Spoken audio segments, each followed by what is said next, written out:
അരങ്ങിൽ അവതാര നർത്തനമാടും. ഏപ്രിൽ 11 സവിശേഷമായി പകൽ തെഴുന്തട്ട ചാമുണ്ടിയും രാത്രി പൊട്ടൻദൈവവും പൊട്ടിയമ്മയും ഭക്തജനങ്ങൾക്ക് ദർശന സായുജ്യമേകും. സമാപന സുദിനമായ ഏപ്രിൽ 12 വെള്ളിയാഴ്ച രാവിലെ 10 മണിക്ക് അംഗത്തിനും പടക്കം കുറിക്കും ആയാട്ടുകാര്യത്തിനും നെരിവിളിക്കും തുണയരുളുന്ന നരഹരി ഭഗവാൻ വിഷ്ണുമൂർത്തിയുടെ പുറപ്പാട്. തുടർന്ന് പാരാജി നിറയുന്ന പരാശക്തി പടിഞ്ഞാർ ചാമുണ്ടി അരങ്ങിലെത്തും. ശേഷം ചൂളിയാർ ഭഗവതിയുടെ പുറപ്പാട് ഉച്ചയ്ക്ക് 2 മണിക്ക് കോലസ്വരൂപത്തെ തായ്പരദേവതയുടെ തിരുമുടി വിവരൽ. മണിനാഥമലയടിക്കുന്ന രയാടയും നാദബ്രഹ്മധാരയൊഴുകുന്ന കാൽച്ചിലമ്പും വിശ്വശക്തികളെ ആവാഹിച്ച തിരുവായുധങ്ങളുമേന്തി തേജോരൂപിണിയായ തായ്പരദേവത തിരുമുടി നിവർന്നതിനു ശേഷം മൂവാളം കുഴിച്ചാമുണ്ടിയും ഗുളികനും ഭക്തജനങ്ങൾക്ക് മുന്നിൽ പ്രത്യക്ഷമാകും. വൈകുന്നേരം വിളക്കിലരിയോടെ സമാപനം. എല്ലാ ഭക്തജനങ്ങളെയും ക്ഷണിക്കുന്നു, സ്വാഗതം ചെയ്യുന്നു. മുടിയക്കാൽ ശ്രീ കണ്ണോളിപ്പടി അവാർഡ് സമിതിയിൽ നടക്കുന്ന കളിയാട്ട മഹോത്സവത്തിലേക്ക്.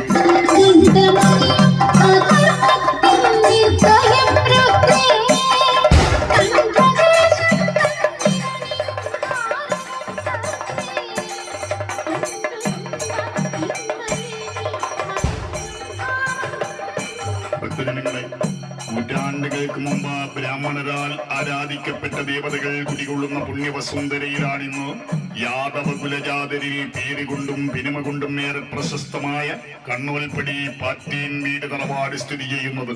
കളരി പാരമ്പര്യത്തിന്റെയും വീരകഥകൾ ഉറങ്ങുന്ന ഈ മണ്ണിൽ നിന്നും ബ്രാഹ്മണർ പലായനം ചെയ്തപ്പോൾ യാദവ കുടുംബത്തെയാണ് തെയ്യങ്ങളുടെ സങ്കേതം കയ്യേൽപ്പിച്ചത്. കണ്ണോൽ പാറ്റേന്മാർ അങ്ങനെ മന്ത്രമൂർത്തികളുടെ കൂടി പരിപാലകരായി.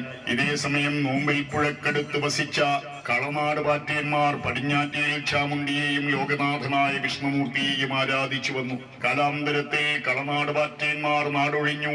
ഇതോടെ ആ തറവാട്ടിലെ ദൈവങ്ങളെ ആവാഹിച്ച് കണ്ണോൽപ്പടി പാറ്റേൻ തറവാട്ടിലേക്ക് കൊണ്ടുവന്നു. ആ വേളയിൽ പൊട്ടിയമ്മയും ചൂളിയാർ ഭഗവതിയും പടവീരനും പൊട്ടൻ ദൈവവും കണ്ണോൽപ്പടി പാറ്റേൻ തറവാട്ടിലെ ഐശ്വര്യ ദേവതകളായി എന്ന വാമൊഴി വഴക്കം. 100